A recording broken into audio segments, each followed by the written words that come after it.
목소리를 보겠습니다. 모세의 장인은 겐 사람이라 그의 자손이 유다 자손과 함께 종려나무 성읍에서 올라가서 아란 남방의 유다 황무지에 이르러 그 백성 중에 거주하니라.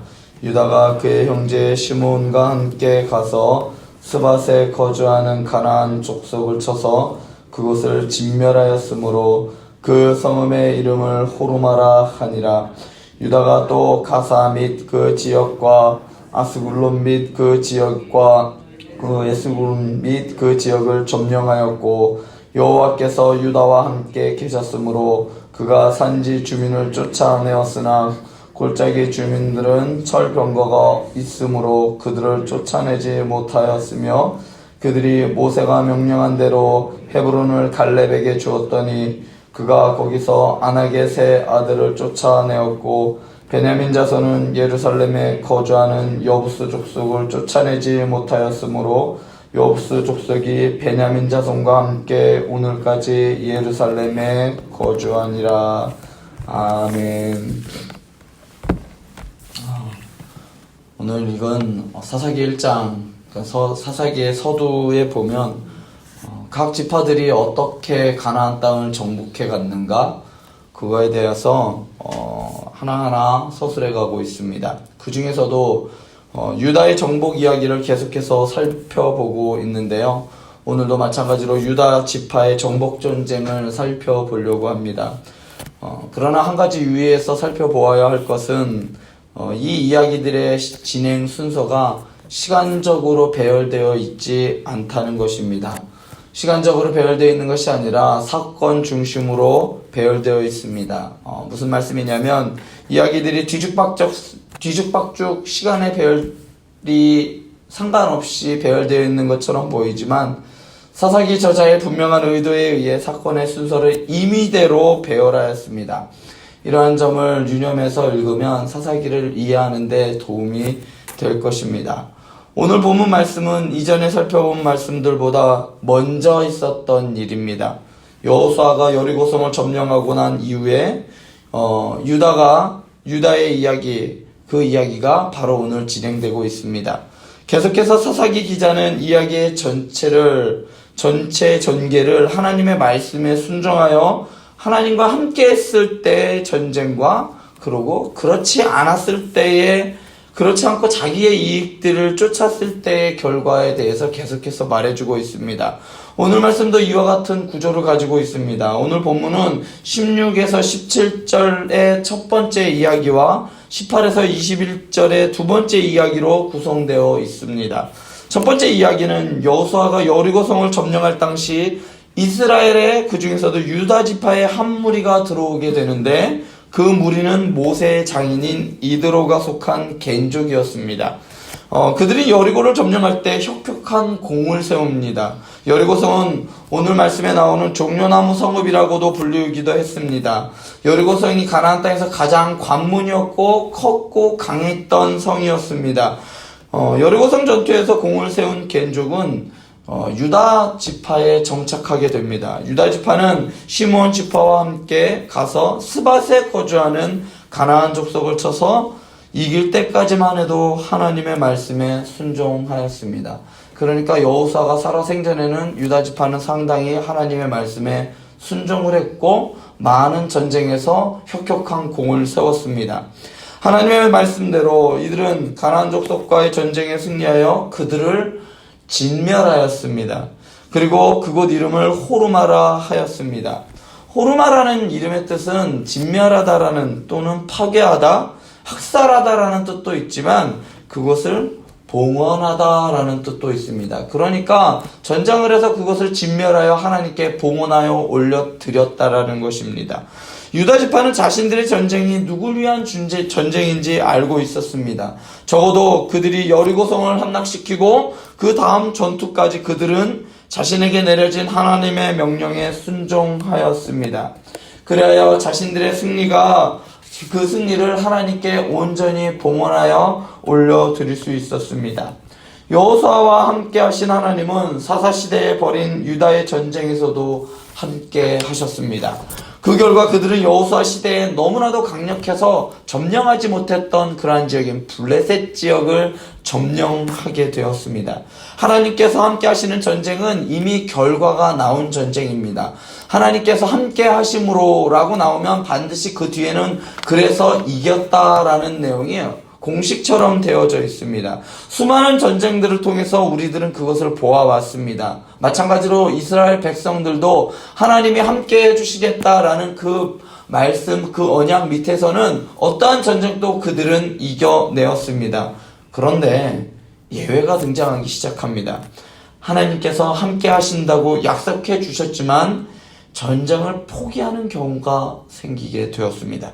하나님께서 함께 해주셔서 강력한 블레셋과의 전쟁에서 승리했지만 그들을 완벽히 쫓아내지 못하는 경우가 생겼습니다.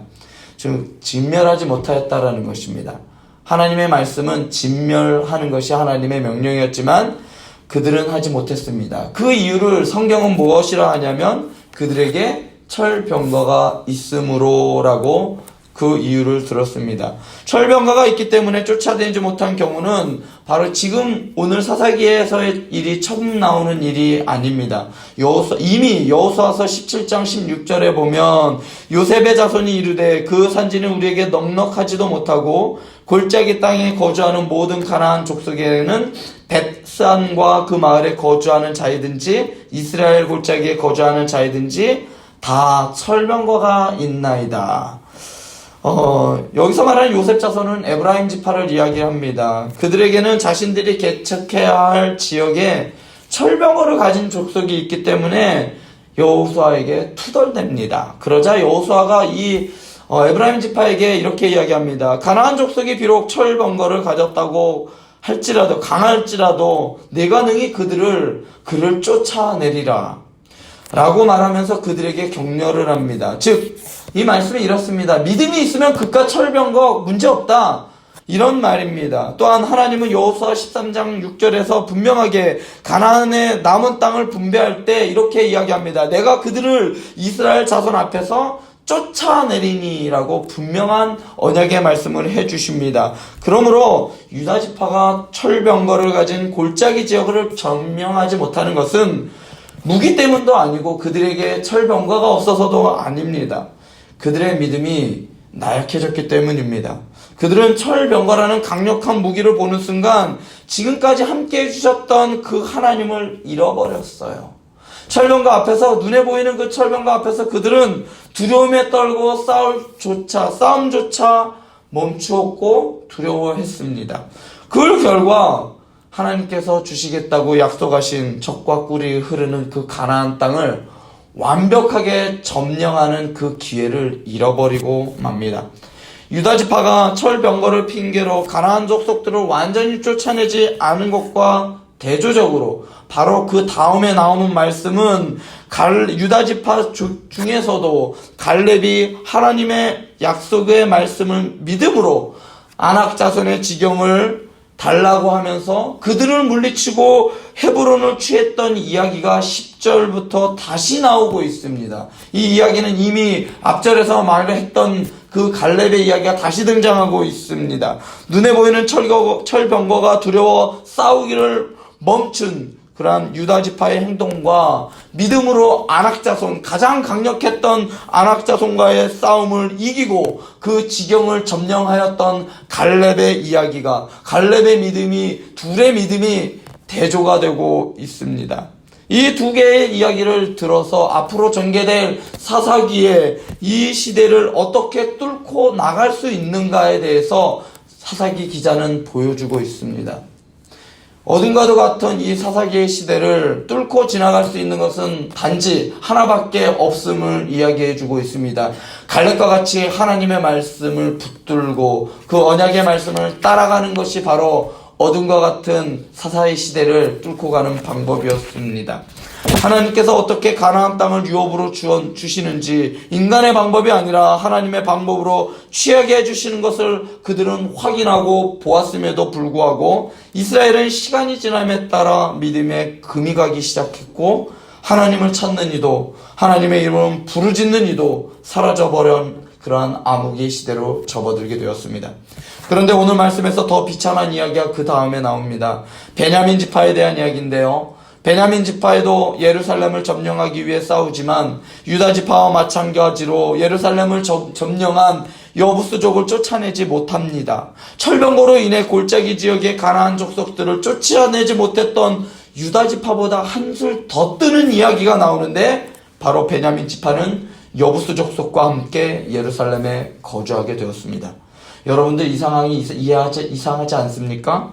무슨 이유인지는 모르지만 하나님께서 시행하신 그 전쟁, 헤렘의 전쟁, 진멸의 전쟁을 하고 있는 이스라엘 백성들이 그 여부스족, 그러니까 진멸의 대상인 여부스족을 전쟁하러 갔다가 그들과 이겼는지 졌는지 사사기 기자는 이야기해 주지 않습니다. 단지 그들과 함께 그곳에서 다시 살고 있다라고 이야기를 하고 있습니다. 결론적으로 베냐민 지파가 여부스 족속이 함께 공존하며 살아가고 있다고 이야기하고 있습니다. 하나님의 백성인 이스라엘이 진멸의 대상인 가나안 족속과 함께 살아가는 것은 바로 타협이 만들어낸 비극이었습니다.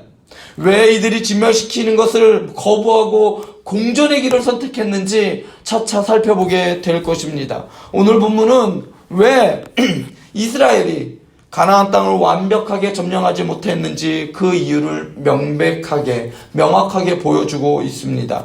하나님의 말씀을 듣고 믿음으로 순종한 갈렙의 싸움을 할 것인지 아니면 눈에 보이는 문제로 믿음의 싸움을 포기하고 적당히 타협하는 선에서 살아갈 것인지 사사기 기자는 오늘 새벽에 나온 여러분들에게 어떻게 살아갈 것인가를 묻고 있습니다. 여러분들은 어떤 싸움을 하시겠습니까? 하나님이 함께 해주시는 믿음의 싸움을 하시겠습니까? 아니면 하나님은 눈에 보이지 않고 지금 당장 보이는 철병거에 눈이 빼앗겨 두려움했던 이스라엘 백성들의 싸움을 하시겠습니까? 다행인 것은 적어도 새벽 예배에 나오신 여러분들은 믿음의 싸움을 하시는 사람들입니다. 오늘도 믿음으로 살아내는 믿음의 사람들 되시기 바랍니다. 눈앞에 보이는 문제를 바라보시지 말고 내가 너희와 함께 할 것이다. 내가 너를 그렇기 때문에 너희를 능히 당할 자 없을 것이다 라는 이 약속의 말씀을 바라보며 믿음으로 오늘 하루도 승리해내는 여러분들 되실 수 있기를 바랍니다. 기도하시겠습니다.